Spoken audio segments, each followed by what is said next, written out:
They share the same blood, the same tradition, and the same love for the ancient Mass. Yet, the two most prominent faces of traditional Catholicism are now locked in a bitter theological war. On one side, the Society of St. Pius X, SSPX. On the other, the Priestly Fraternity of St. Peter, FSSP. The trigger? The SSPX's plan to consecrate new bishops without the Pope's permission on July 1st. This isn't just a canonical spat. It is a battle over the very definition of crisis. Father Jean-Michel Gleize, a top theologian for the SSPX, has fired back at the FSSP's legal critique. He accuses the FSSP of legalism, stating that their argument fails from the start by ignoring the elephant in the room, the state of necessity. Father Gleize insists that while normal rules apply in normal times, we are not in normal times. He argues the Church is in a generalized crisis that it has far from having emerged from. Because of this, the salvation of souls, the suprema lex, trumps the letter of the law. The FSSP, founded by priests who broke with Archbishop Lefebvre in 1988, sees this as a suicidal act.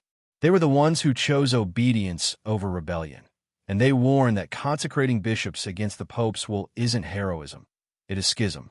They call it a non-Catholic episcopate. For them, law is the guardrail that prevents the car from plunging off the cliff. But for the SSPX, the guardrail is broken. They look at the aftermath of Traditionalist custodes, which sought to restrict the very Mass they fight for, and see proof that Rome cannot be trusted. They see dioceses where the faith is dying, catechism classes empty, and the Pope preaching religious pluralism. This conflict forces every traditional Catholic to look into the mirror.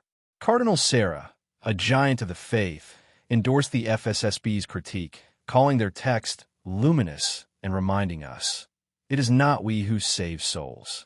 It is Christ alone who saves. Yet, the SSPX's Bishop Fellay looks at the same crisis and argues that silence is betrayal. He says the Church's missionary spirit has been killed, and if the Pope refuses to provide bishops who fight for the truth, the faithful have a right to demand them. Father Gleize ends his rebuke with a haunting line. The legalism of the fraternity of St. Peter flees from the wolf and abandons the sheep. Are the FSSP the cautious doctors trying to heal the body from within?